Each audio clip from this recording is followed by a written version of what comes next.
Hey there guys, I wanted to hop on and share with you another review of the high school Good and Beautiful for high school year one.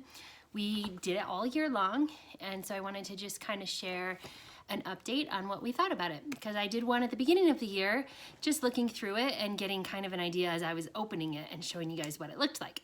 So my son is 14. He was 8th-ish, 9th-ish grade this year. We sort of skipped a grade this year. So he was doing the 9th grade level of homeschooling this year. And he did the entire homeschool or high school year one this year for the Good and the Beautiful. And he absolutely loved it. So we both had a really positive experience with it, and we're really impressed with it.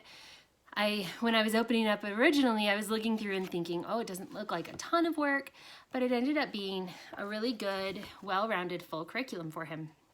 So I want to share just a few thoughts of some of the things that we enjoyed about it and maybe what a typical lesson would look like for him. There are 10 of these workbook units that you work through, and you kind of set your own pace on them. There's not like set lessons within them.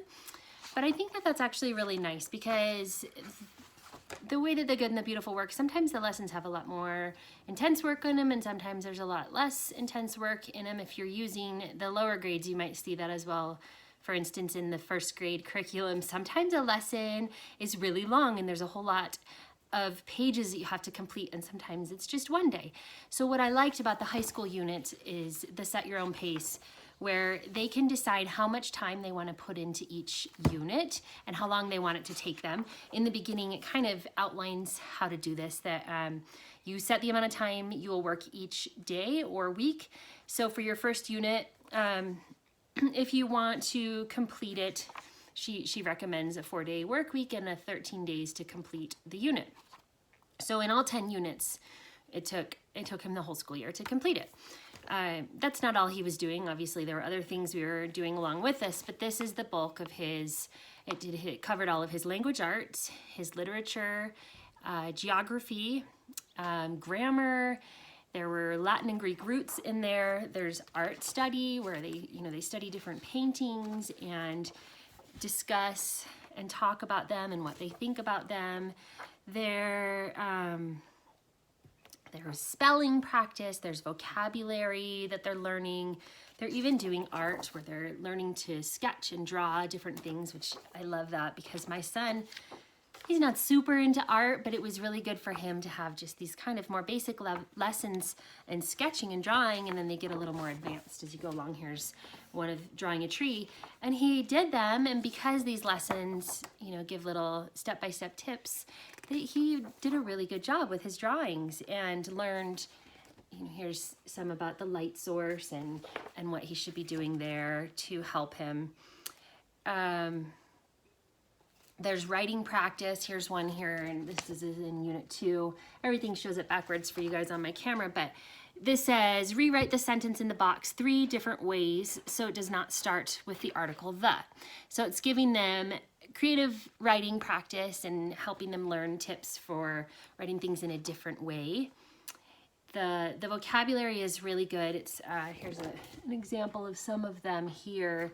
We've got some of the words: nonchalant, aversion, derisive, sonorous, incorrigible, audacious, austere, enigmatic, jocular, rogue, and sorely. So he has to choose what part of speech that is, and then it has a definition and an example sentence. And then if they go to Jenny Phillips' website, it gives them an audio recording helping them understand the vocabulary words, and then they fill in the blanks for the sentences. So it's really cool. And then it has reading assignments, and again, they get to pick the amount of time they're going to spend on their reading assignments, where here it says spend blank hours or more on your course reading challenge. Time is determined by your teacher. So you as a parent get to choose how much time you want your child spending on their reading books throughout the year. But in here, Unit 2, he was reading Just David, the book Just David by Eleanor H. Porter. which, oh my goodness, if you haven't read that book, I highly, highly recommend it. I read it after him because he loved it so much, and I loved it so much as well. It's a beautiful, beautiful book. And in this unit, he was supposed to read chapters 9 through 15 of Just David. So he had to work through that during the course of this unit. Let me show you some examples of some of the geography. So this one is New York City geography, talking about the boroughs and the different divisions and the population of New York City. And he had to trace this map and label it. He did not fill this side out, but this is, sometimes we talked through things instead of writing them in here. But he would have, you know, a slideshow presentation that he would watch and create based on the things that he learned, and then he would present it. And we would do presentations for our family for things like that. We have little family meetings weekly. So it's a really cool thing. I'm going to show you here. This is from Unit 3. Some other things from here. So I don't do the grading sheets with my kids. I just don't. We look through them. But this is an example of what it looks like. It has percentage points, so he can earn a total of 250 points for this unit for completing and doing it correctly. I'm trying to get it so you can actually see. There we go. And then you give it a percentage points of how much was complete and how well they did different things within the unit. If you need grades for your transcript, this is a great way, and it breaks it down really simply and easily for you. I just don't do grades the same way for my kids. We kind of just do more pass-fail and completion stuff at our house. But in this one, he was exploring poems of Emily Dickinson, and so he was reading the poetry of Emily Dickinson. This is a little unit about it and learning about her poetry, and we would have discussions about them, and he'd memorize some of them, learning words from her poems. And again, he has his vocabulary where he does, you know, the different vocabulary words. The next section, he has to do sentence diagramming. Don't kids love that? And then we've got this one. This is a nice one. This is another art one where, you know, it's a little art discussion piece.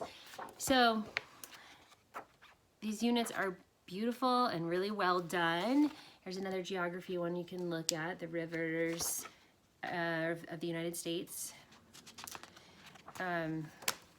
Overall, we were really impressed, and we're excited to do level 2 of the homeschool curriculum, which is coming out this summer from what I read on her website. I'm excited and can't wait for it. And I highly recommend, and if you have any questions, feel free to ask me.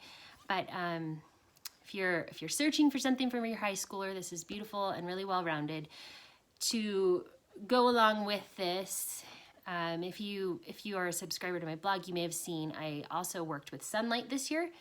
I did not work with The Good and the Beautiful. I just absolutely adore their stuff. But Sunlight, I was working with them, and we got the 9th grade curriculum for my son. So he used their science, which is the biology Apologia, and he used all of their books for history, followed their history lesson plan. And what else did we use from there? Oh, their math, which was the Math UC geometry. So that was his year, which he ended up switching partway through from geometry to teaching textbooks algebra because he liked that format a lot better. That's what we've been doing for the past few years. So that was my high school 9th graders year. Along with that, he had some extra electives that he was doing as well. He was in a Shakespeare class at our co-op, and he was doing the student government at our co-op also, choir. He takes piano lessons. So there's a lot of other electives that we add on top of it, but that was kind of the bulk of his curriculum this year. So hope that helps you and gives you a better view of what it looks like. I know a lot of people are researching high school. It's kind of one of the scariest times to homeschool.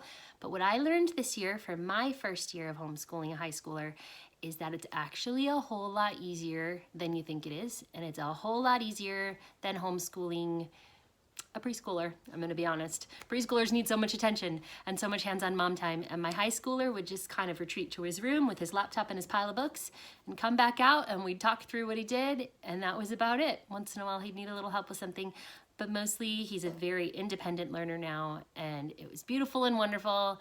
And good and beautiful, and a good year overall. So don't be afraid of high school. You guys can do this, mamas. It's so scary, I know, but you can do it, and it was a great year for us. So thanks for tuning in. Have a great day, and I will talk with you guys later. Bye-bye.